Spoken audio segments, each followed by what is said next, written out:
I don't mind. I don't miss them. Which clock are we going by, my watch or that clock on the wall? We are going by your watch. Which is overtime. Yes. Got it. Get it. All right, well, welcome to City Council. Today is the 4th of February, 2026. All those that are out in Zoom land, welcome to you too, I guess. We'll have a roll call. Did you say the date? Yep. Okay, sorry. I was. February 4th, Okay, 2026. okay. Sorry, technical problems with the recorder. No problem. Okay, Councilmember Birch, Here. Councilmember Norfelt, Here. Mayor Larson. Present. Jack Deline is absent tonight. He might be online. He is attempting to get online. He's having Wi-Fi issues. Life issues? Life. Yeah, Mayor. Got it. Councilmember Beal Yes. and Councilmember Stack. Here. Thank you. Second order of business is a prayer, and the First Lady of Ephraim has decided that she's gonna say the prayer. Yeah.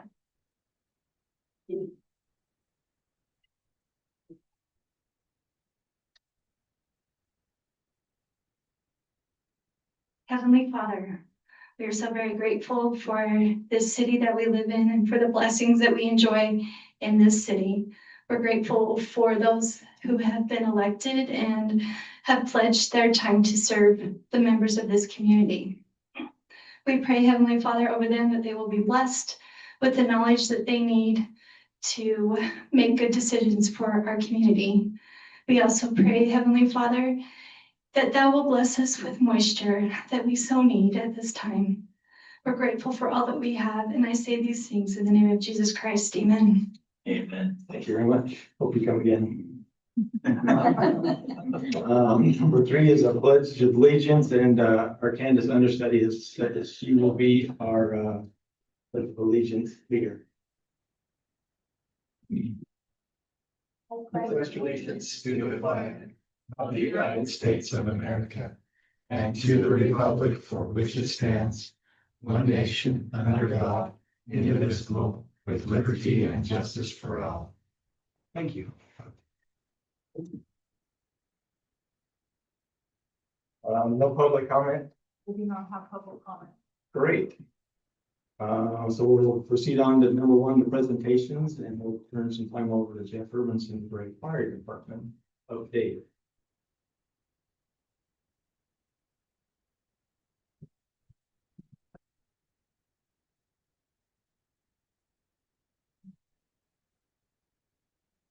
Good evening, Mayor, City Council.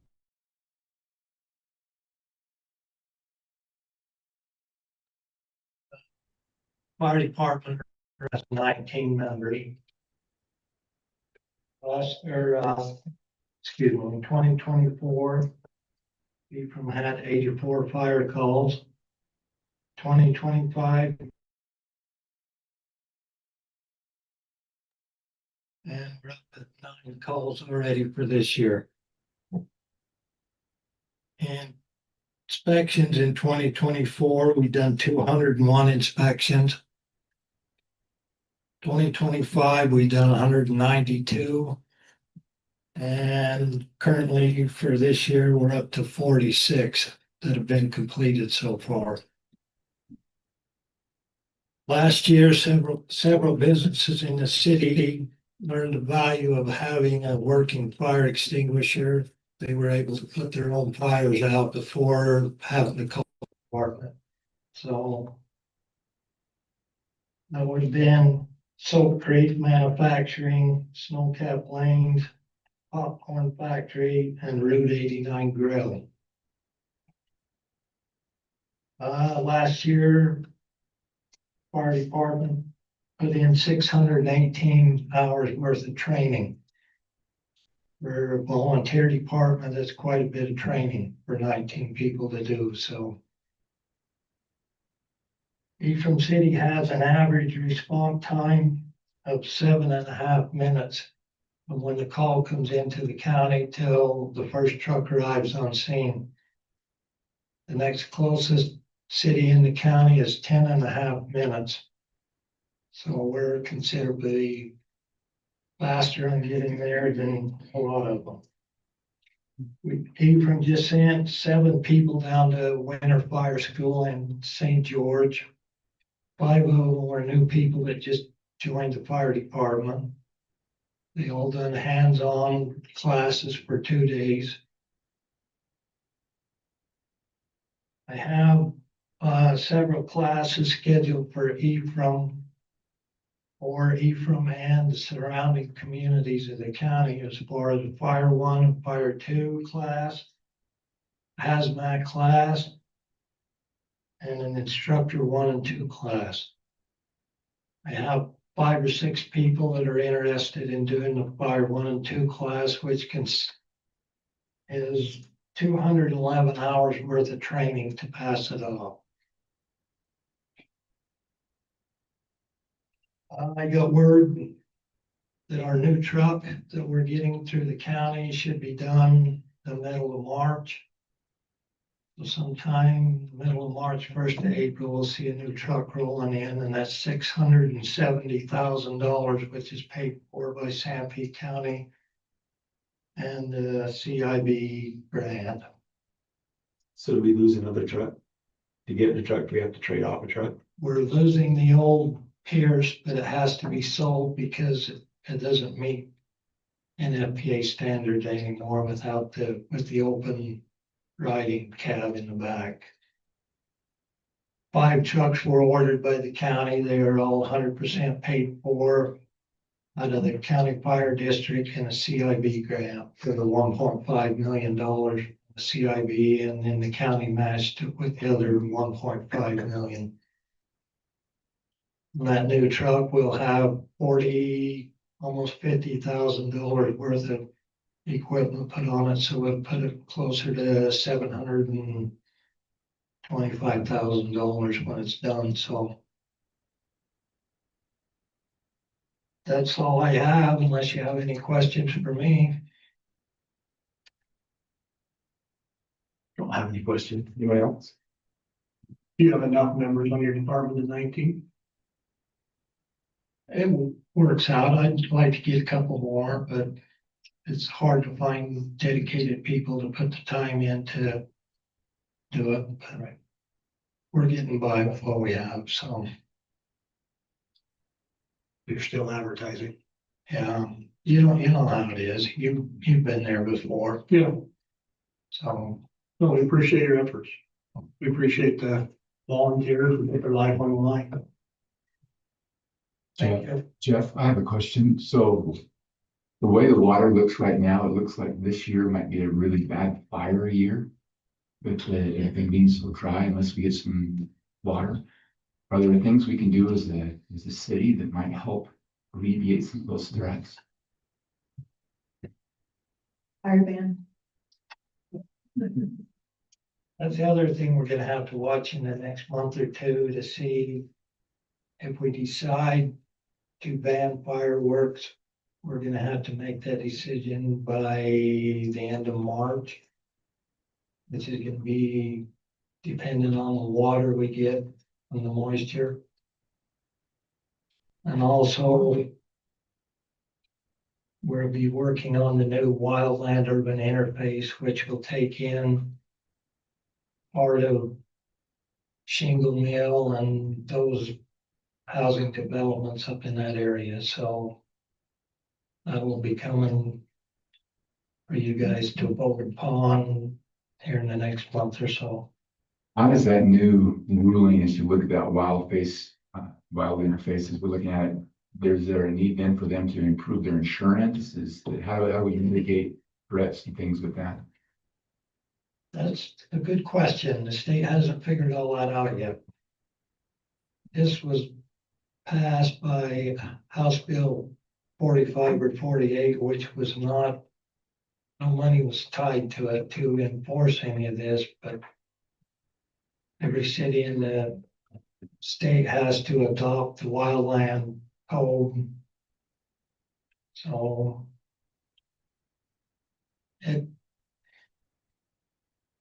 that's a lot of that's still unclear yet.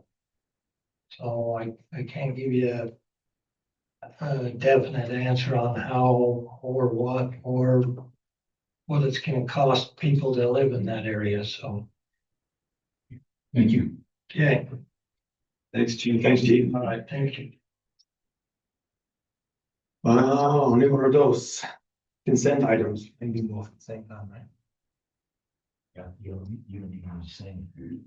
Honestly. I guess we'll, consent items number A and number B, ratification of the warrant register and approval of the city minutes. Guess I have to have a motion. I motion that we accept the consent item A and B. That would be, Councilmember Troy, Second. seconded by Councilmember Anthony. Sorry, I have to talk slower last month. I didn't do a very good job. So anyway, all in favor? Yes. Yes. Unanimous. Good, all right. Number 3, study agenda, the backing policy. Turn the time over to our city manager, Katie Witt.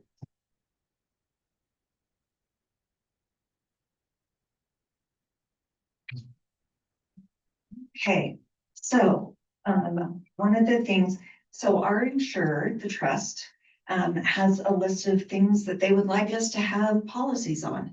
One of them is a parking and a backing policy. I have included the template that they have sent to us. And I thought we could just talk about it and see if there are any things that we can adopt whatever we want. But we should have something on the books about safe backing procedures. So, So there's nothing in there right now. no. So we'll just walk through it, I guess. So, park defensively, things before backing, backing the vehicle should be avoided whenever possible. So, if you can pull through, that's better. Circle of safety, prior to entering the vehicle, drivers must perform a circle of safety walk around the vehicle to identify hazards, increase awareness of surroundings, right? Prepare to back. If you should make sure the windows are clear of snow, ice, and dirt, and mirrors as well. And need to walk through all of this. Unnecessarily. Okay, Big yes, so I'm just, big one, use of a spotter.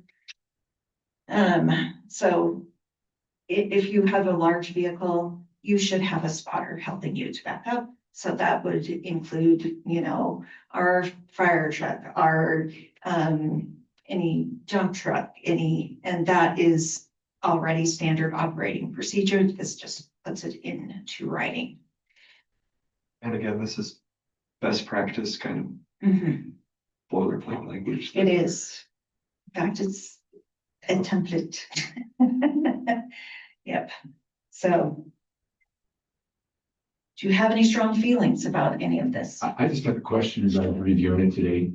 It's very similar to something that I was asked to do in my employment for training, we're gonna drive a vehicle, etc. But I was just curious where the training takes place. Where do they discuss this in their meetings, or how do they go through this, and how often is that something that they address? Is it something that they just tell them and then it's on the books and so we think we're good, or is it something that annually they have to do? What's the process? We don't have a training schedule annually. But it is just ingrained in them as they start to work, that this is what we do. So, and this again is just formalizing what currently is happening. So, Is it part of an onboarding? Do they have to read through this information when they're onboarded onto it? since I have Chief Hermanson here, I might as well ask him. Chief Hermanson, how do you teach people? Won't you come forward?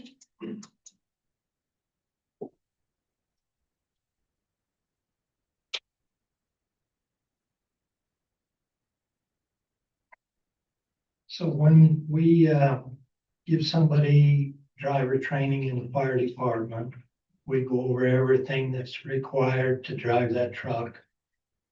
When you leave to back it up, you just either one of the passengers in the back seat or the guy in the other seat will stand back there and guide him back before that truck leaves the scene. All of my guys, that's been drilled into their head to watch somebody backs them up. They don't just back up alone, because that ladder truck's 65 feet long. You can't see what's behind you. Even with the camera, it's not safe. There's a lot of this in here I think is good, but I don't see the point of going around putting a cone behind your truck to walk around in a circle every time you stop somewhere like the gas company does. But there is in the fire, in the policy, we have certain steps they have to do to properly do it, and it's something we go over at least once a year in the house, so. Thank you. Okay. Right. I preemptively removed the putting the cone behind the vehicle because I knew we weren't gonna do that, practically speaking. So, but if you want me to put it back in, I will, but I just don't see that happening. Unless you say so, in which case we'll put it back in. I think you're covered if you do all this. Okay, yeah, It comes a big thing. okay. Any other suggestions or, okay. Because if you want anything in here, we'll put it in here. If you want anything out, we'll take it out. All right. It's good. All right, so the direction I will take is you will see this at our next council meeting as an action agenda item. Okay, all right, thanks. Thanks, Katie. Action agenda. Initial use permit for Mita Verde Group, Ephraim Apartments. Megan's not here. Who's doing them? Brian. Okay, so, a little bit of background of where this is at. Let's see if I can pull up my map here and give you kind of an overview of this. And also get it straight over there. I'm sure we're sharing those.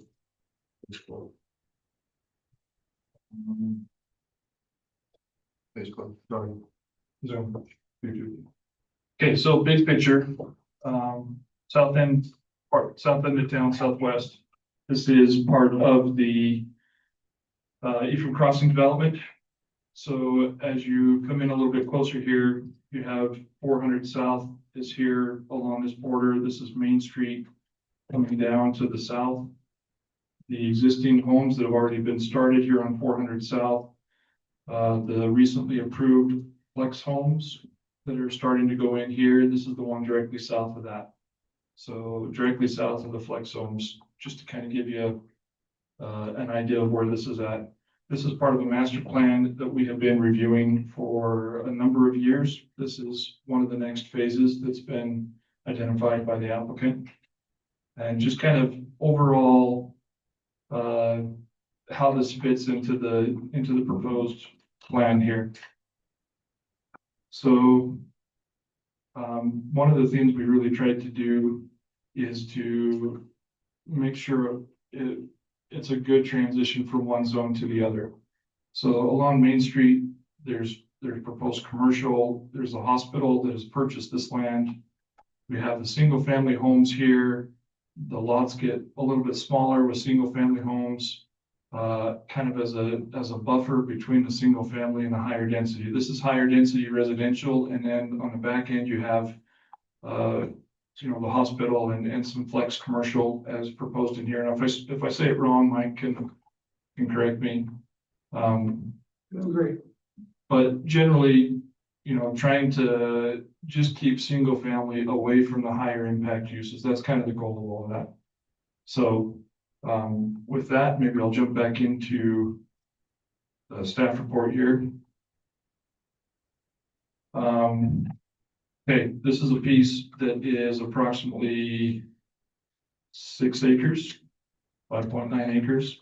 They're proposing a 164 unit. This will be a mix of studio, 1, 2, and 3 bedroom apartments. As you get into that, so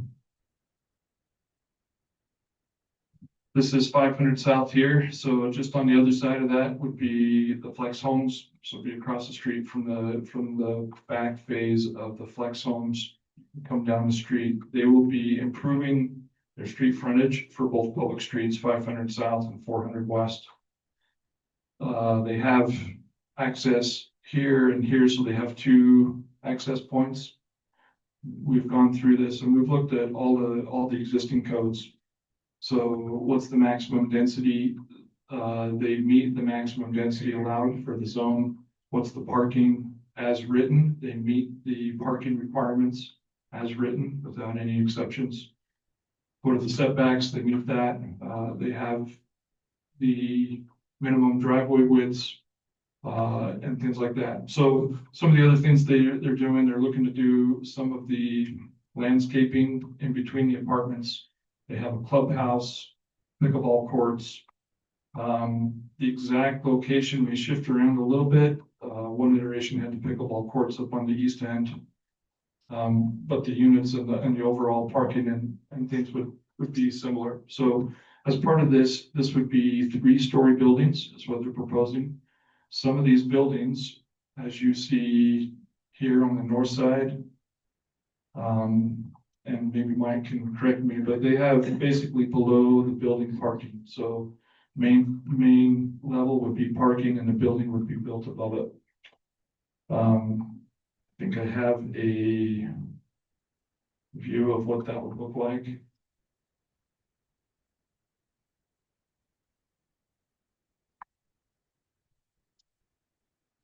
So you can see that they would have parking that's not below ground, but it's below the building parking. And then they would have buildings above that. So part of the conditions of approval would be, this needs to be a standalone with the first phase. So when they go in and start building, they would need to complete the access points, the frontage improvements, the paved parking, and then they can choose to build the number of buildings in phases after that point. So the normal requirements apply: frontage improvements, paved parking, fencing around the perimeter that's not against a public road, landscaping requirements, things like that. So we did review this with the Planning Commission. And the Planning Commission recommended this to approve it unanimously based off of the compliance with the general plan, existing zoning, all the codes that we reviewed it against. So a couple of conditions of approval that have been identified: 6-foot side obscuring fence, 1.5 spaces per bedroom, which they are meeting, paved parking, meters for each unit, 20% of the lot for landscaping, which they meet for that. Lighting must be dark sky compliant. The infrastructure, including asphalt, curb, gutter, sidewalk for the entire project, completed in the first phase. All the infrastructure's got to be in. Then you can come in later and build the buildings in phases after that. Frontage improvements along public roads, and just make sure we get adequate access. We believe that meets as shown on the plans. We're going to follow all the existing city codes and construction standards. Impact fees is assessed as each building permit is pulled. If they pull a building permit for one building, we'll assess the impact fees. If they do it for each phase or all at once, we calculate that accordingly.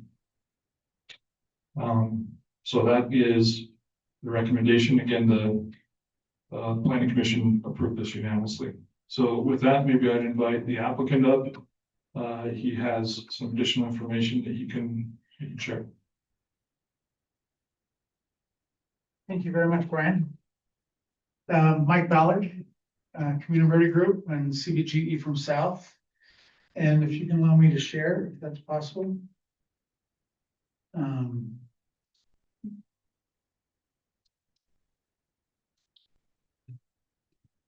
But as Brian Kimball mentioned, our goal is to comply with everything.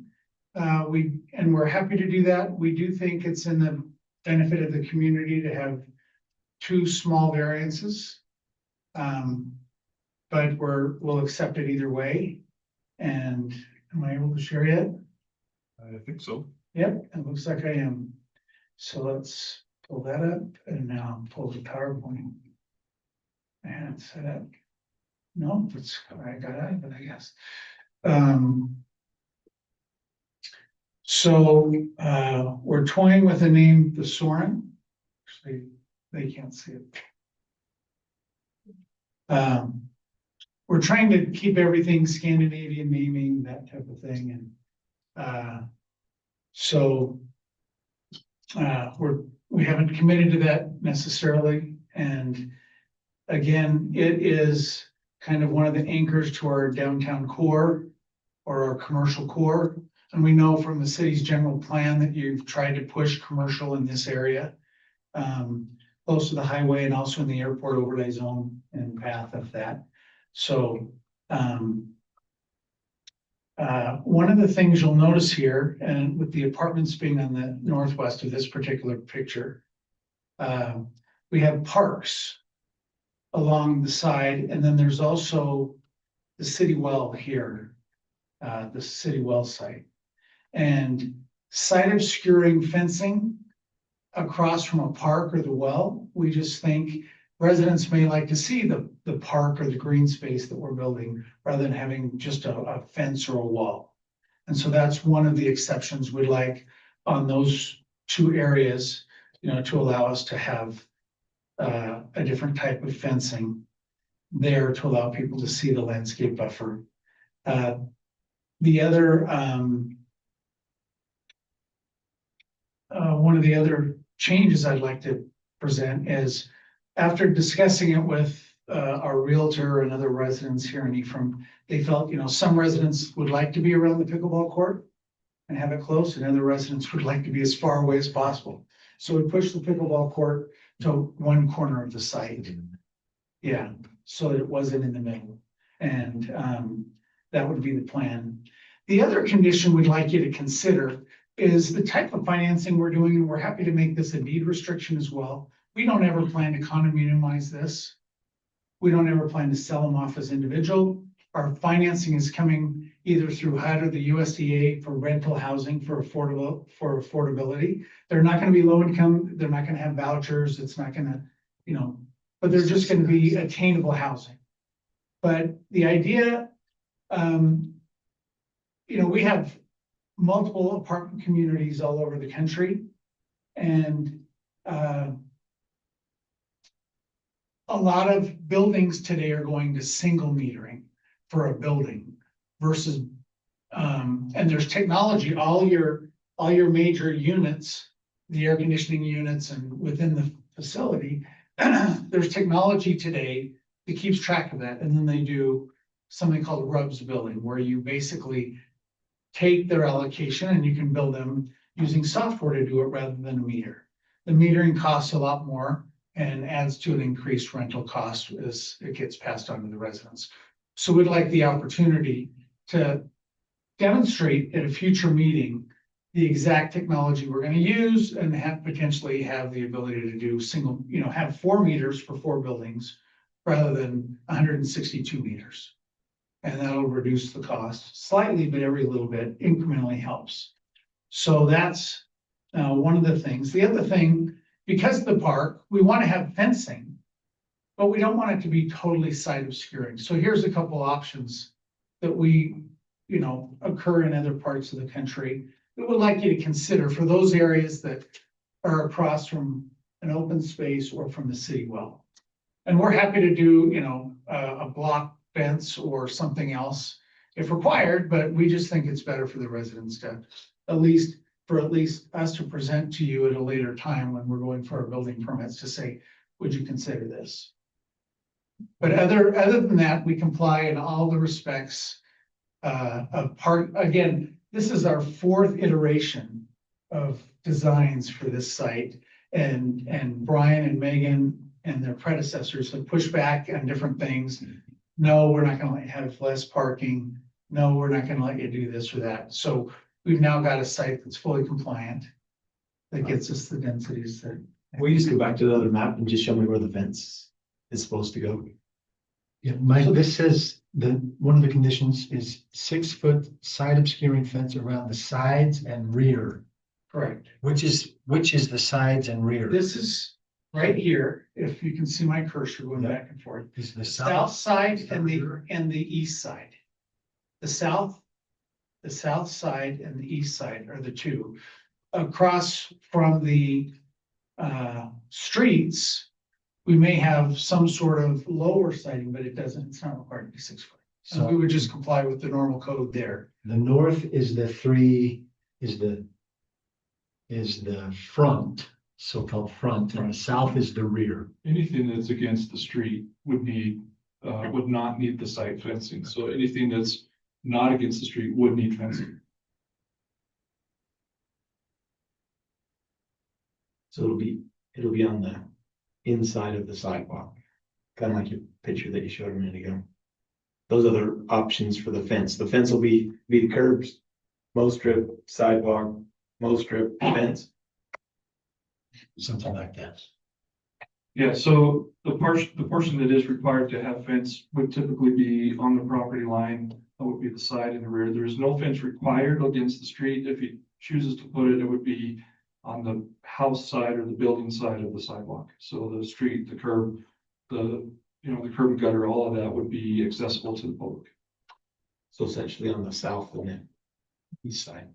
And we have two office buildings planned to the west of the city well. And so those would have a fence, that would have a site obscuring fence, right? That's the plan there.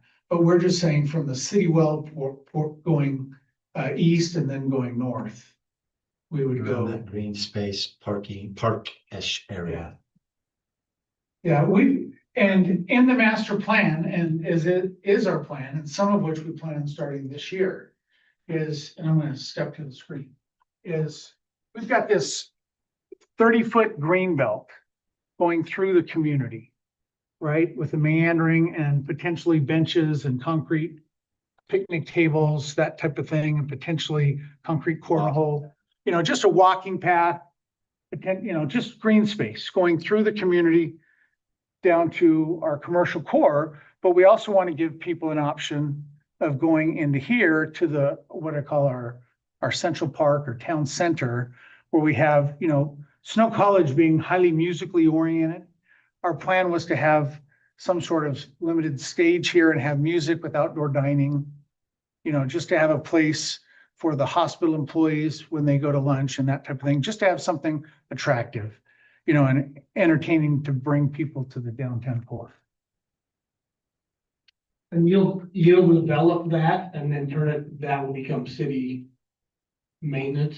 No, that is planned. We have created a commercial community association. Okay. So we'll maintain it at our cost, not at the city's cost. All this that you're talking. All this green belt is all within our community association and not at the city's expense. Okay.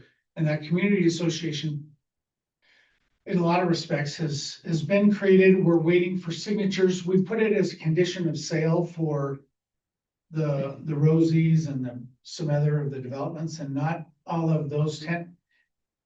We didn't have all the documentation done, and some of those purchasers that have already closed and acquired it haven't signed off on the community association yet, though they're required to by the contract to buy the land. And so we're just, as soon as we get their last signatures, which we hope will be this week, we'll file the community association documents.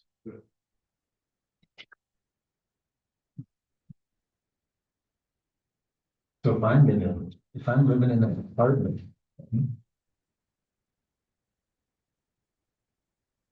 I don't know that I'd even want a fence keeping me from being able to get to that park.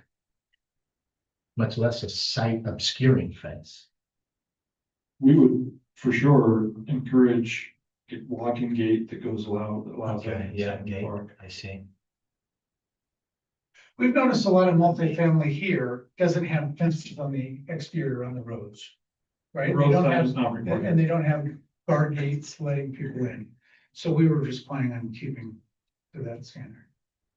So just so I understand this, we're looking at the fence where your path comes from the apartments over to the park. That path north is next to a road that will not have a fence on it. Is that right? That's Going north, it's just from south of the path where the park is and around is where a fence would be placed, right?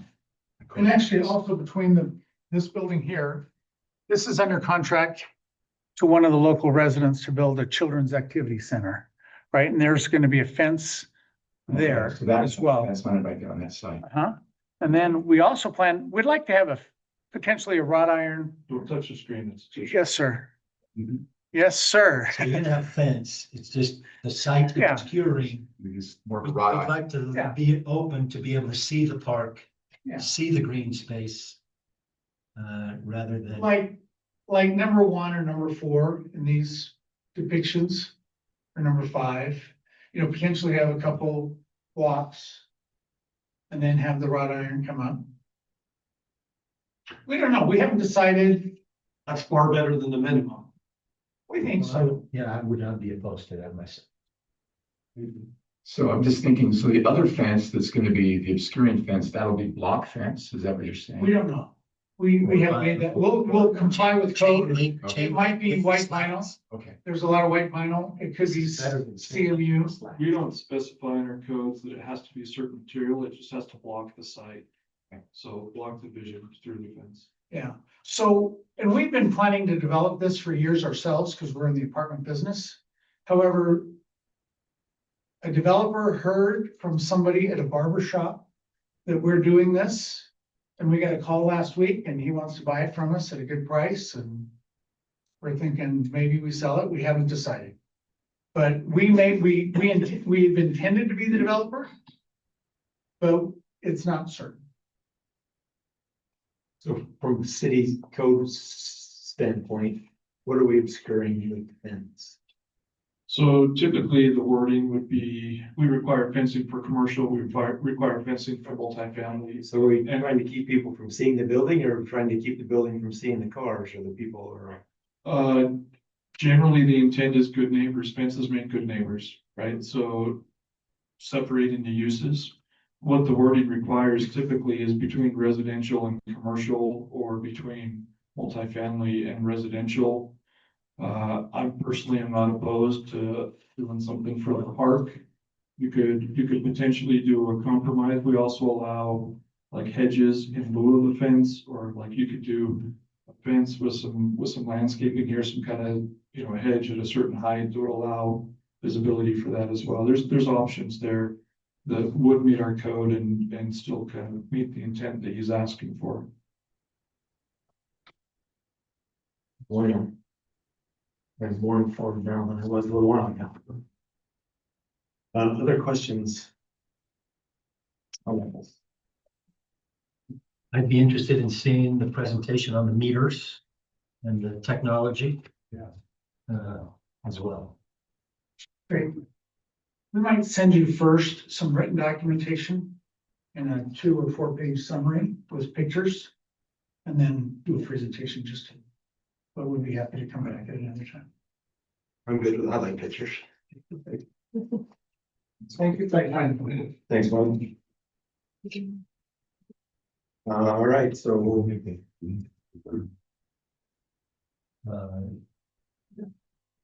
Yeah, I guess we do, right? We would need to make a motion to approve. I just wonder if any comments, we've done commenting. So we need a motion to. Could we make a motion to, but without those couple of things to consider those for the future, or? Those can be considered, with the permits, yes? Yeah, so I would say that you could make the motion that you would direct staff to evaluate those at time of building permits and come up with something that meets the codes, but allows some of that flexibility that he's asking for. And also, Councilmember Delina is online, so he could vote on this. So as written, is that what we want to say? As written from the planning and zoning? That the kind of motion we're after, And I would, as approved. With a couple of possible exceptions to be looked at the time of permitting. for that one specific area for fencing, yeah. And the fencing and meters. But the other concern was the pickleball courts, right?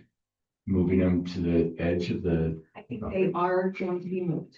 Yes. And that's not, I don't think that, they can do that, they can put that wherever they want, as far as our code goes. Just for my curiosity, which one's phase one? It would be the one on 400 West.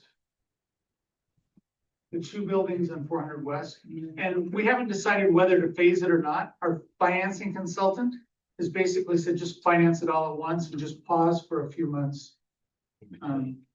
So both those buildings would go in at phase one? North and south on 400 West. Or potentially all four, Yeah. but at least two. We've had 4 market studies that address this parcel over the last 4 years. And one says you'll absorb 40 units a year. One says you'll absorb 120 units. And the more recent one is the larger one. We do also know that, you know, we've got 2 employers within a half mile of here that are planning on starting construction. We believe that it could employ more than 300 people in the next 5 years. And so there's going to be demand. All right, I guess I'm looking for some kind of motion on our action agenda. Item A. I'm happy to attempt a motion. Any other discussion? Jack? Does Jack want to say anything? So we've had trouble with our mics. If he has something like actually speaking on to the Zoom call, but if he has a comment, maybe he can make a Morse comment code? in the chat. Jack? Chat bar.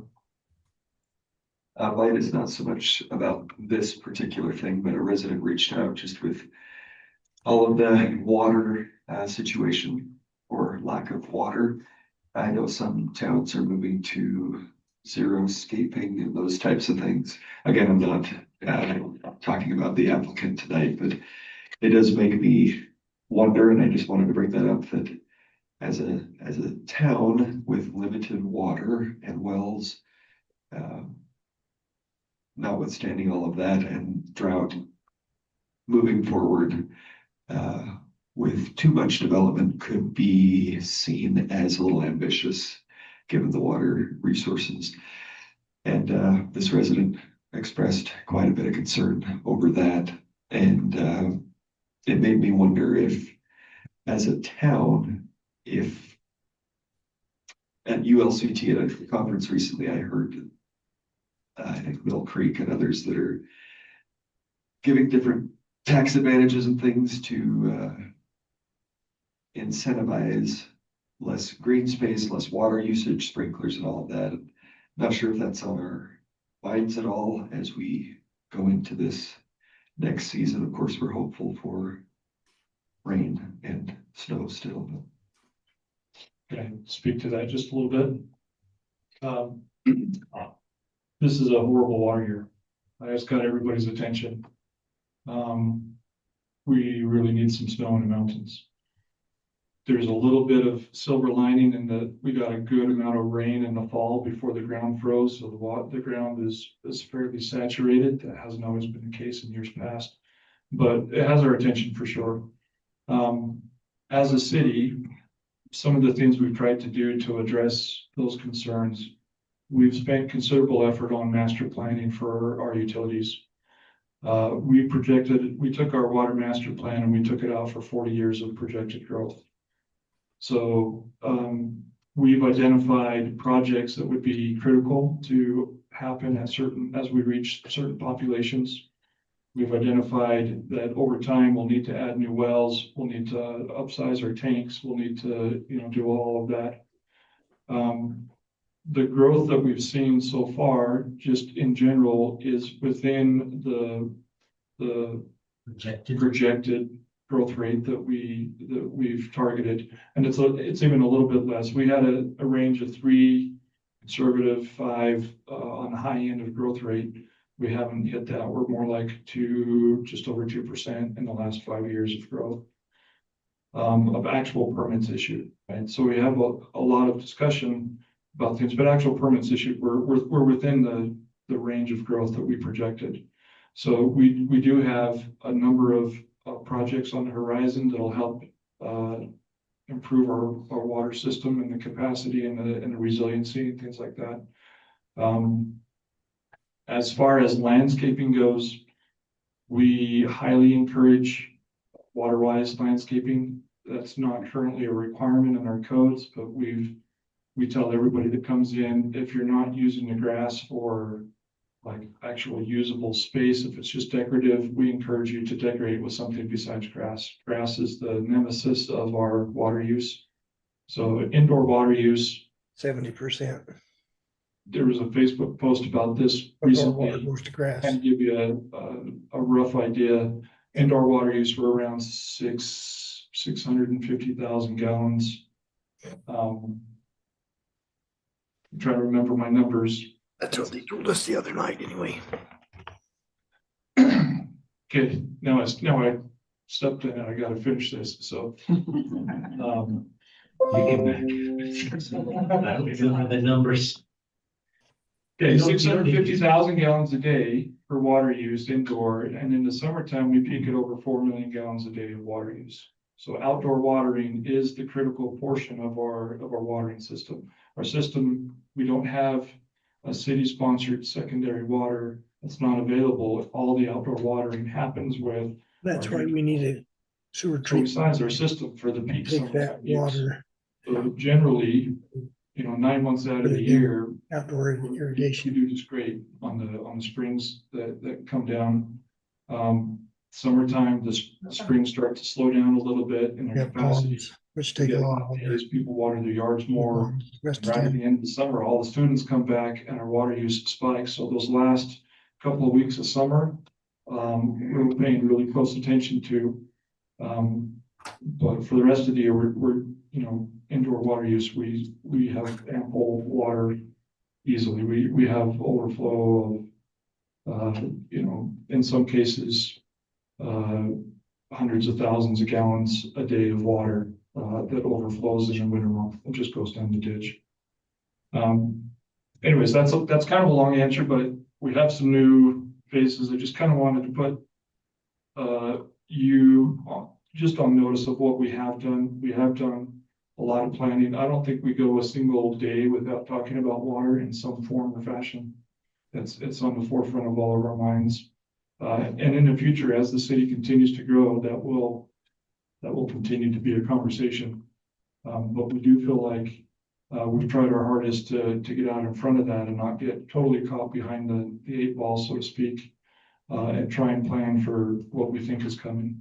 And just so you know, Mayor and Council, we will be bringing things to the council probably closer to spring as we prepare for the summer. So we'll have Jeff Jensen come and present to you. So we are always planning for water, but just so we can get back to the motion here, I just want to let you know that we are planning that and you can feel confident that we have enough water for this apartment complex.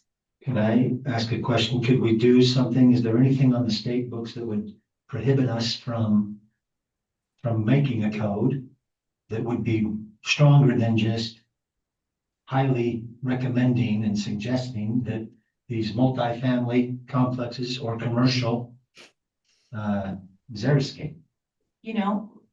Could we make As that you a little- also know, we will be looking at our general plan update this year. And that is absolutely a time when we can discuss that. So there's nothing prohibiting that and there's a lot encouraging that. So I'll just let you get back to making your motion. I move that we approve the conditional use permit for Ephraim Apartments. Soren, maybe? Someone over Ephraim. Yeah. With the conditions of approval listed by staff, with a possible exception of the site obscuring fencing in front of the well in the park, and a possible exception for the metering, which could be handled by staff at the permitting time. Second. All right, I have a motion from Dennis Northfeld, council member, and I have a second from Councilmember Steck. Oh, Anthony. Anthony Steele. Anthony Steck. Each one's taking credit. And 30. Just slash it. Got it. All right, all in favor? Yes. Any opposed? Just so you know, Jack did chat and say, this is his quote, "I'm good, I was at planning and zoning." He did hear all of this conversation. Action agenda number B. Thanks, Mike. Said, yes, I vote to approve, is what he says in the chat. From City Resolution 26-01 vehicle policy. Katie Witt.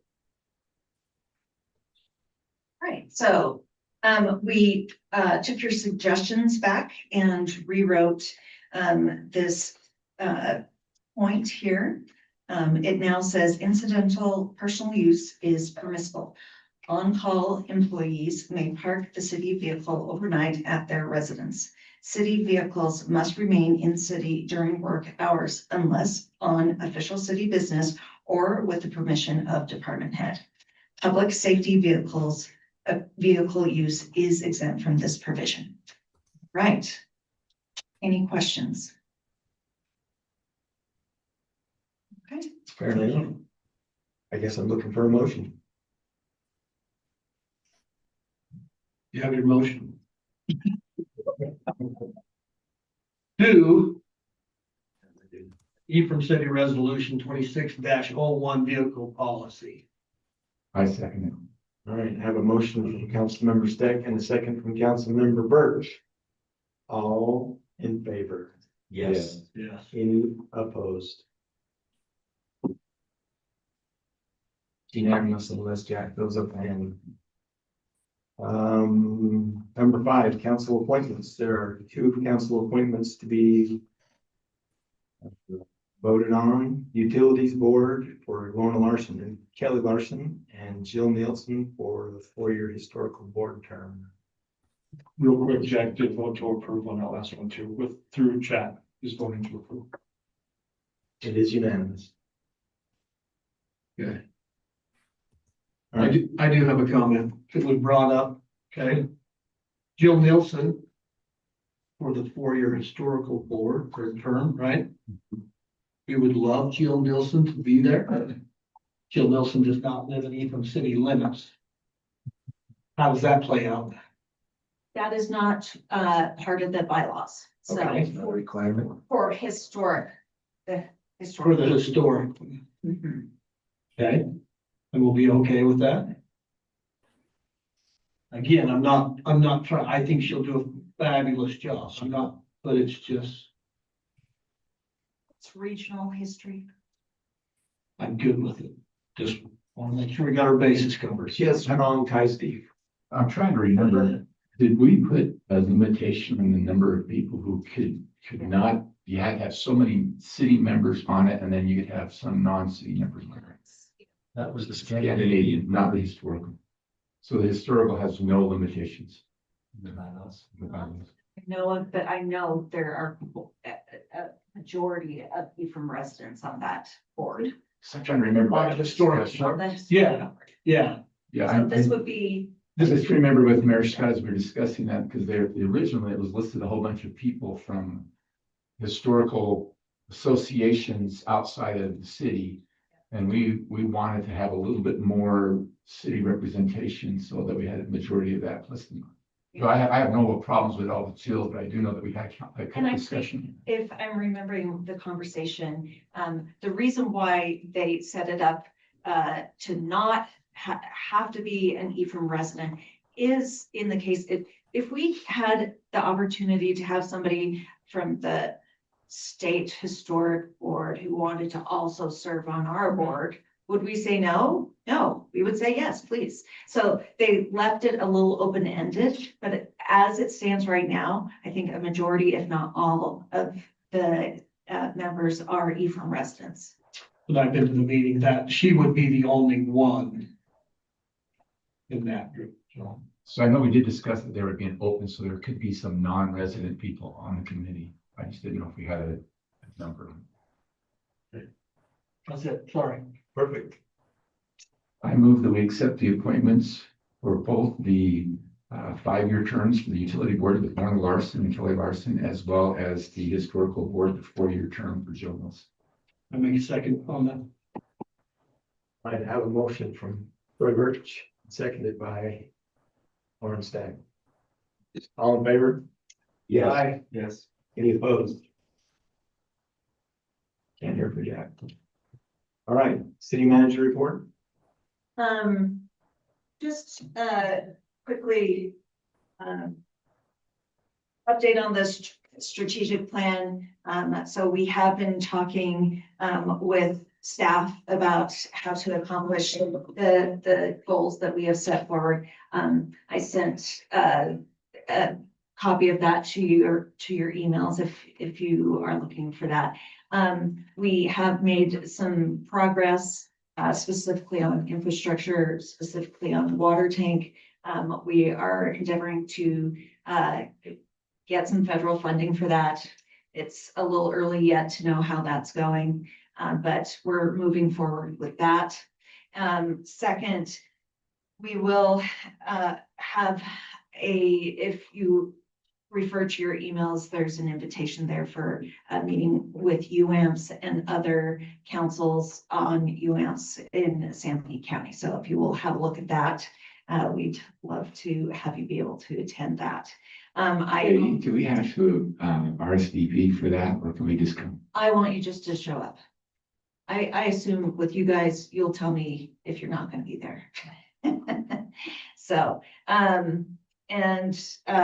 just so you know, I've been listening to LPC every Monday, and then I go to a city manager's ULCT meeting on Friday to see what happened in between that time. So we're tracking a couple of different bills. One of them is the WUI bill that Chief Hermanson mentioned. Many of the bills that they talk about don't impact rural Utah as much. So, but I will be letting you know about some bills as they progress. So, all right.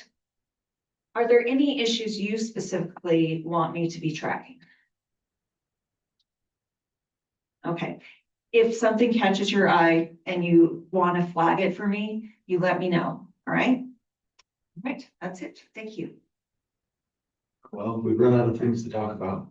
Just quick, Jack did vote to approve the last one too, so. And now we've run out of things to talk about. So. I'm looking for a motion. I move that we adjourn the city council meeting. I'll second. All right, we got a first and a second. All in favor? Yes. Any opposed, Jack? That doesn't count for that. Yes. All right, thanks for all your participation. You're welcome. We started to hold these treats for this thing, more people come. Yeah. Camera, Jeep, more treats. If I brought treats for city council, that wouldn't bring you more. He's here. Wouldn't make any He difference. doesn't need treats. It's. Well, if he put, no, but he's here. If he put the word out that we have treats, then maybe somebody else would come. That's why I said, no.